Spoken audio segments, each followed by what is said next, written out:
Good morning friends. नव वर्ष की हार्दिक शुभकामनाएं। Happy new year. जैसा कि आप लोग जानते हैं कि झारखंड सरकार ने इस बार पैटर्न में बदलाव किया है, उसी के अनुरूप झारखंड सरकार ने, या यूं कहें कि जैक बोर्ड ने कुछ मॉडल सेट जारी किए हैं, जिससे बच्चों के बीच जो भ्रम की स्थिति बनी हुई है उसे दूर किया जा सके। तो इसी कड़ी में हम लोग आइए देखते हैं आज विज्ञान की प्रश्न पत्र को। और ये अभी मैं ऑब्जेक्टिव करवाऊँगा, इसके बाद मैं सब्जेक्टिव के वीडियो लेकर भी आऊँगा। इसमें जो भी त्रुटियां रहती हैं वो आप कमेंट के माध्यम से बता सकते हैं।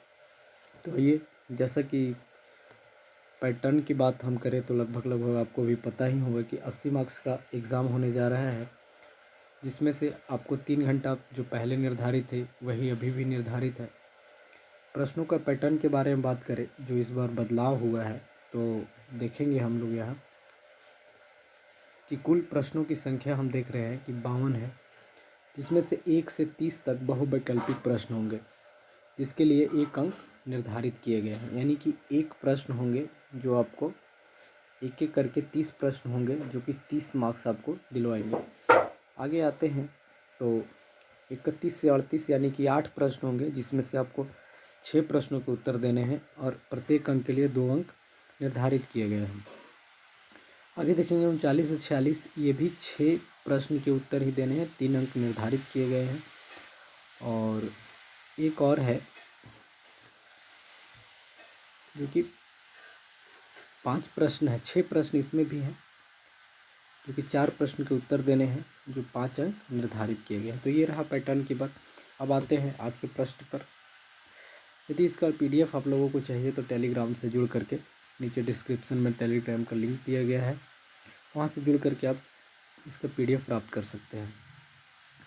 और यदि चैनल पर नए हैं तो सब्सक्राइब कर लें, क्योंकि 10 से रिलेटेड बहुत सारे वीडियो जो लेकर आएंगे। इतना मान के चलिए आप लोग की ऑब्जेक्टिव और जो 2 अंक का प्रश्न है, यानी 42 मार्क्स का 42 मार्क्स, जो ये आप सिर्फ और सिर्फ वीडियो के माध्यम से ही कर सकते हैं और इसमें आप 100% गेन कर सकते हैं। मेरे द्वारा ये भी कोशिश रहेगा कि 42 मार्क्स को कम्प्लीटली करा दिया जाए, ऑब्जेक्टिव हो या फिर 2 मार्क्स का हो या फिर 3 मार्क्स का हो। इसका मैं PDF भी उपलब्ध करा दूंगा, तो इसीलिए आप अपने दोस्तों के साथ इसे शेयर कर सकते हैं। चलिए आज का वीडियो मैं शुरू करता हूँ। आज का जो सेशन है, पहला क्वेश्चन है, समतल दर्पण की फोकस दूरी क्या होती है। देखिए, ज़्यादा एक्सप्लेन नहीं करेंगे क्योंकि वीडियो लंबा होगा तो आप लोग को बोरिंग लगेगा।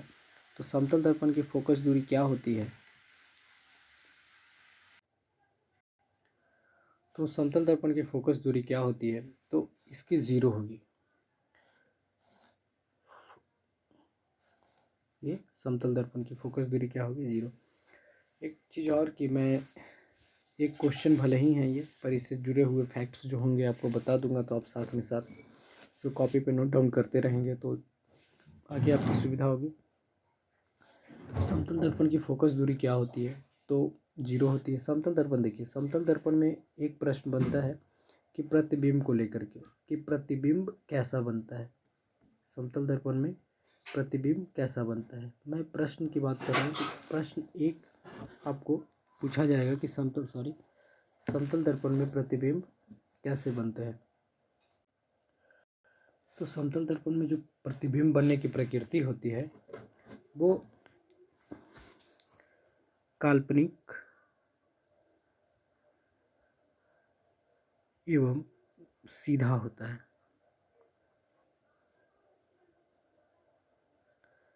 काल्पनिक एवं सीधा होता है। दूसरा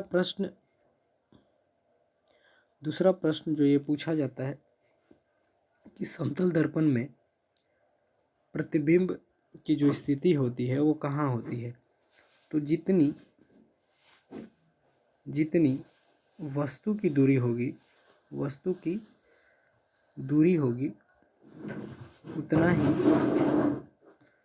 प्रतिबिंब की भी दूरी होती है। दूसरा प्रश्न पे आते हैं, तो इसका प्रश्न आप लोग याद रखिएगा कि अनंत होगा। सॉरी 0 होगा। दूसरा है किसी वस्तु का अवतल दर्पण द्वारा वास्तविक, उल्टा और समान आकार का प्रतिबिंब बनता है, तो वस्तु की स्थिति क्या होगी। इसको समझने से पहले एक चीज़ जो मैं आपको यहीं पे कॉन्सेप्ट क्लियर कर दूंगा इसका, कि आखिर ये चीज़ें होती क्या है। थोड़ा सा हो सकता है कि वीडियो लंबा हो, पर आप लोग समझने की कोशिश करेंगे। जैसे ये हमारा एक दर्पण है, जहाँ पे P क्या होता है, एक ध्रुव होता है, और जो यहाँ से ध्रुव से लेकर के यहाँ जो लाइन खींचा जाता है,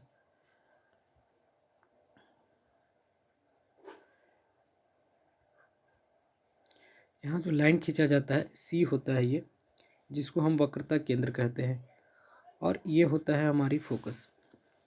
तो याद रखेंगे, इसी के साथ आप लोग कॉपी पे नोट डाउन करते रहेंगे तो बहुत बढ़िया रहेगा कि यदि कोई वस्तु केंद्र पर रखा हो तो उसका प्रतिबिंब भी केंद्र पर ही बनता है। एक पहला कॉन्सेप्ट क्या होता है कि यदि कोई वस्तु C पर रखी हो तो प्रतिबिंब भी कहाँ बनेगी, C पर ही बनेगा। अब जैसे जैसे हम प्रतिबिंब को ध्रुव की तरफ घसकाना शुरू करेंगे, वस्तु को ध्रुव की तरफ घसकाना शुरू करेंगे, तो प्रतिबिंब क्या होगा, C से परे, यानी कि C से इधर हटना शुरू हो जाएगा। यानी कि जैसे जैसे वस्तु को हम इधर घसकाएंगे तो प्रतिबिंब इसका जस्ट अपोजिट भागना शुरू करेगा। तो हम देखेंगे कि पहला कॉन्सेप्ट क्या हुआ मेरा, कि कोई वस्तु C पर रखी हो तो उसका प्रतिबिंब कहाँ बनेगा, C पर बनेगा। दूसरा है यदि कोई वस्तु C और F के बीच में रखी हो, C और F के बीच में रखी हो तो उसका प्रतिबिंब कहाँ बनेगा। देखिए अब यहाँ पे मेरा वस्तु आया तो इसका प्रतिबिंब भागेगा इधर, ये अनंत होता है, अनंत और C के बीच बनेगा। तो दूसरा मेरा क्या हो जाएगा, अनंत और C के बीच। तीसरा, यदि कोई वस्तु फोकस पर हो तो देखिए यहाँ पे था तो इस पे बना, यानी कि C पर बना, C से थोड़ा सा इधर घसका, राइट साइड में घसका, यानी C और F के बीच में, तो प्रतिबिंब अनंत और C के बीच में बना। यदि कोई वस्तु F पर रखी हो तो वस्तु अभी अनंत और C के बीच बन रही थी, तो वस्तु कहाँ बनेगी, अनंत पर बनेगी। यदि कोई वस्तु फोकस पर रखी हो तो उसकी प्रतिबिंब कहाँ बनेगी, अनंत पर। एक चीज़ जो आप रट सकते हैं कि C पर, तो C पर कोई वस्तु हो तो C पर बनेगी, F पर कोई वस्तु हो तो अनंत पर बनेगी। और यदि कोई प्रतिबिंब, जस्ट इसका अपोजिट करेंगे, यदि कोई वस्तु अनंत पर हो तो उसका प्रतिबिंब कहाँ बनेगा, फोकस पर।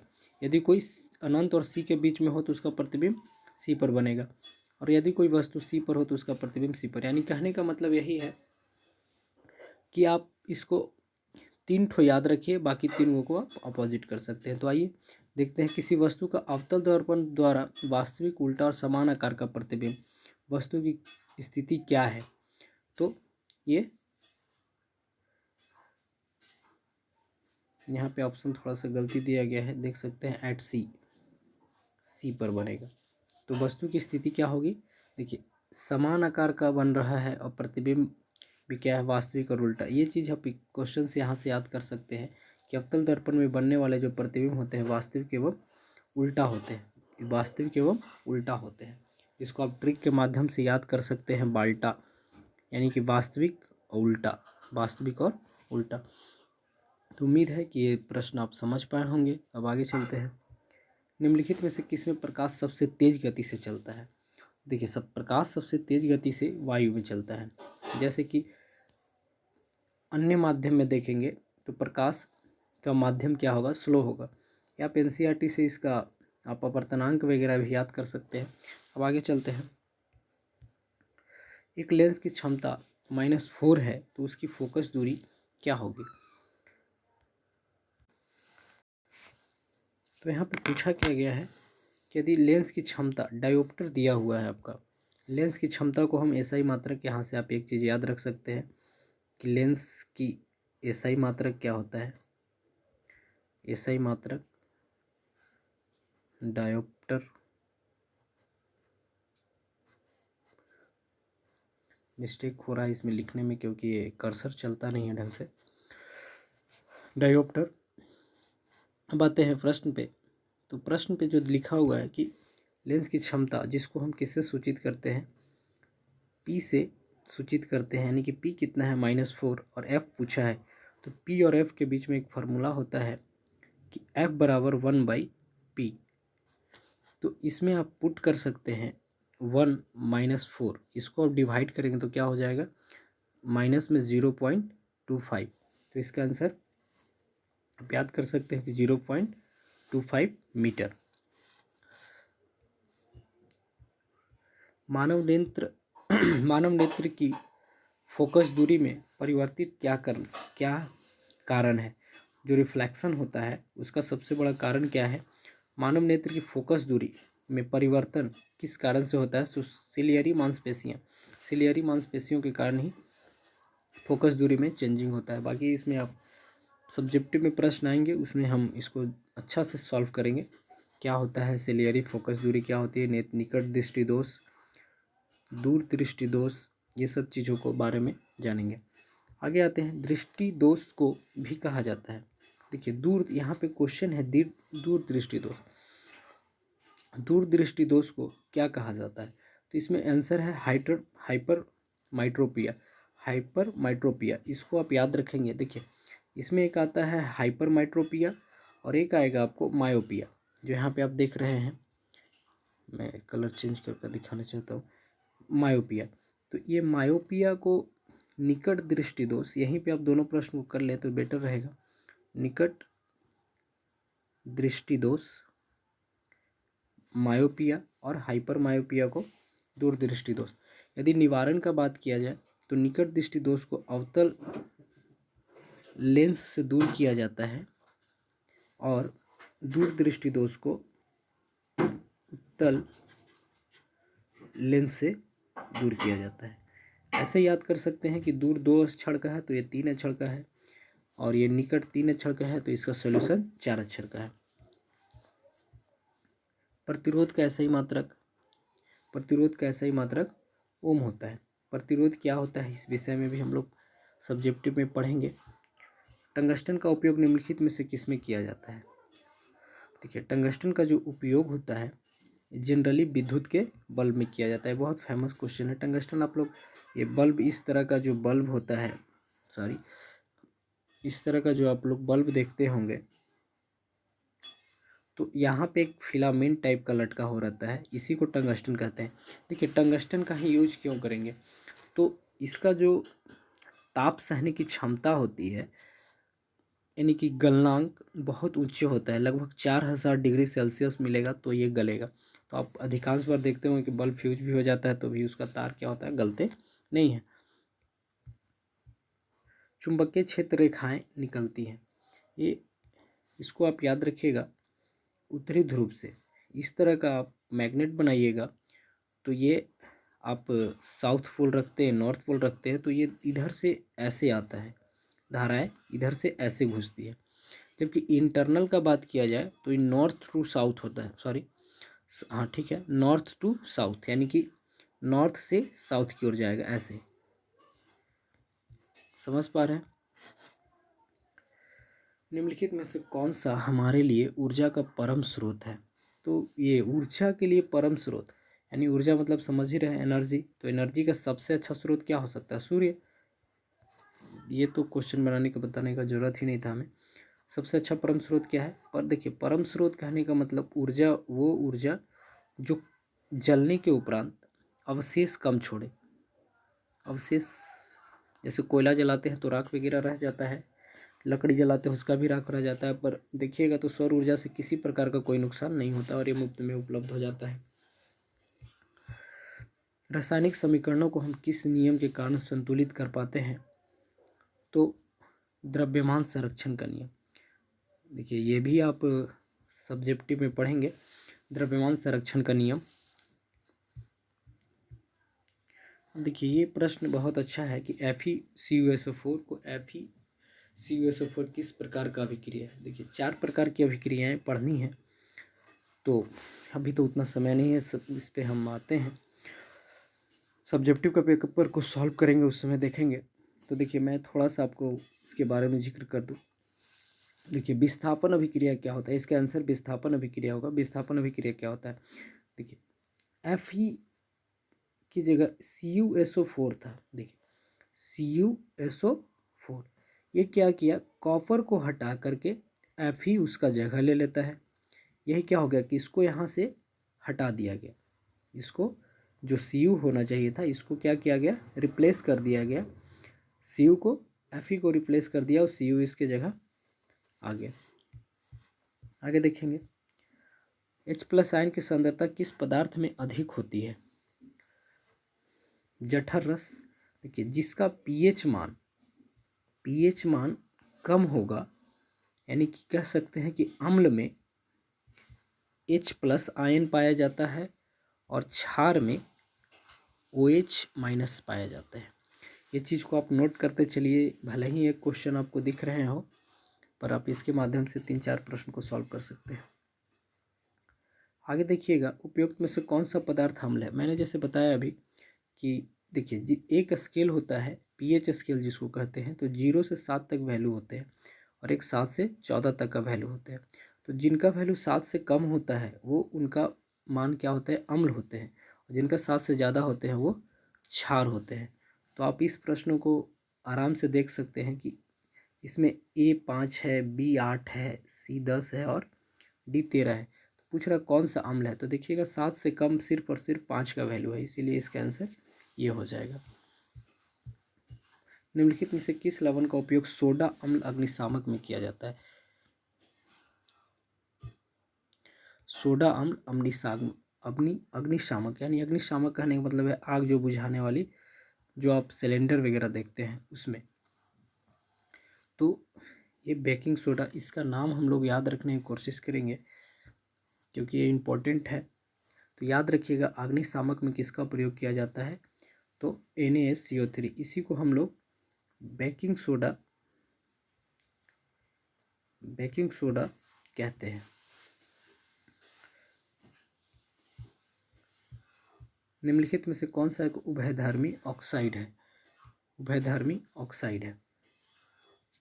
B Al2O3। दिए गए तत्व में इलेक्ट्रॉनिक विन्यास कौन सा उत्कृष्ट गैस का इलेक्ट्रॉनिक विन्यास है।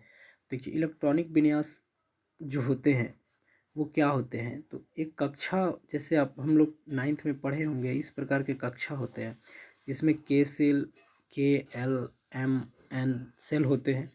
तो K में 2, इसमें 8 और इसमें 18 इलेक्ट्रॉन भरे जाते हैं।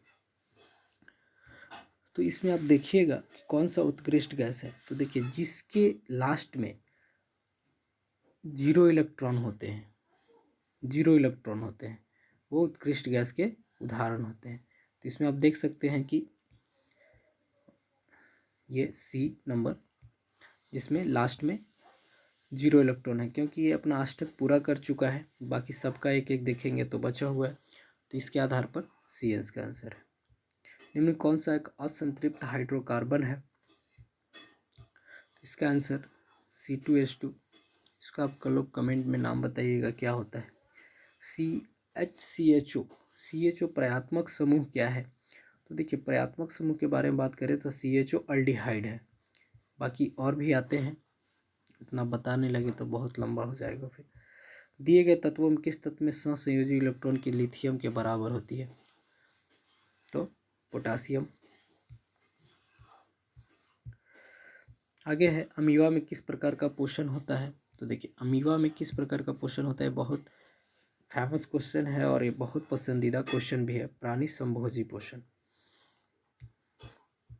श्वसन प्रक्रिया में ग्लूकोज पाइरूवेट का विखंडन कहाँ होता है, तो माइटोकॉन्ड्रिया में। देखिए माइटोकॉन्ड्रिया में ही क्या होता है, पाइरूवेट का ग्लूकोज विखंडन होते हैं और वहाँ से हम लोगों को ऊर्जा मिलती है, इसीलिए इसको ऊर्जा गृह भी कहते हैं, ऊर्जा गृह। आगे है निम्नलिखित में से कौन सा हार्मोन शरीर की वृद्धि के उपापचय नियम को नियमन करता है। शरीर की वृद्धि के लिए कौन सा हार्मोन इम्पोर्टेंट है, तो थायरॉक्सिन। देखिए टेस्टोस्टेरोन, इंसुलिन और ये वृद्धि हार्मोन। टेस्टोस्टेरोन इंसुलिन के बढ़ने से क्या होते हैं, मधुमेह जैसी बीमारियां होती है। टेस्टोस्टेरोन एक कह सकते हैं कि सेक्स हार्मोन है जो पुरुषों में पाया जाता है। ये सबको आप नोट करते रहें, पाए जाते हैं। आगे आते हैं, मानव में सभी अनैतिक क्रियाओं का नियंत्रण कौन करता है। देखिए, एक होता है नैतिक क्रिया, एक होता है अनैतिक क्रिया। नैतिक क्रिया हो गए जिन पर हमारा नियंत्रण हो, और अनैतिक क्रिया वो हो गए जिन पर हमारा कोई नियंत्रण नहीं होता है, जैसे दिल का धड़कना। इसको ऐच्छिक और अनैच्छिक क्रिया भी कहते हैं। तो इसका आंसर क्या हो जाएगा, मेंडुला। मेंडुला जो है इसको नियंत्रण करता है। मेंडुला होता क्या है, देखिए ये ब्रेन है, ब्रेन के जो नीचे वाला भाग होते हैं जिसको रीढ़ की हड्डी कहते हैं, उसी से ये क्या जुड़ा होता है। मेंडुला ऑब्लोंगेटा भी इसको कहा जाता है। दिए गए चित्र किस प्रकार के जनन को प्रदर्शित करते हैं। देखिए, ये एनसीईआरटी का हूबहू क्वेश्चन है, जो आप लोग बुक पढ़े होंगे। तो ये पुनरुद्ध भवन पिक्चर के साथ दिया हुआ है। ये हाइड्रा में होता है, इसका नाम याद रखिएगा, हाइड्रा में इस तरह का पुनरुद्ध भवन पाया जाता है। मनुष्य में निषेचन कहाँ होता है। देखिए, निषेचन जो होता है ये आपका अंडवाहिनी कह सकते हैं कि वहीं पे फर्टिलाइजेशन की प्रक्रिया होती है। किसी जीव में कोई गुण प्रभावित होता है, किसी जीव, मान के चलिए कोई भी जीव है, तो उसमें जो गुण होते हैं वो माता और पिता के दोनों के डीएनए से होते हैं। देखिए, पिता में एक्स और वाई गुणसूत्र पाए जाते हैं, जबकि माता में एक्स गुणसूत्र पाए जाते हैं। जब एक्स मिलते हैं तो पुरुष, और जब YX मिलते हैं तो एक लड़की या महिला कह सकते हैं, उनका जन्म होता है। नाभिकीय विद्युत षड्यंत्र शक्ति षड्यंत्र में किस प्रक्रिया से ऊर्जा मुक्त होती है। तो बी, नाभिकीय विखंडन। नाभिकीय विखंडन। इसमें एक प्रश्न आप लोग याद रख सकते हैं कि नाभिकीय विखंडन में आपका यूरेनियम धातु का प्रयोग होता है।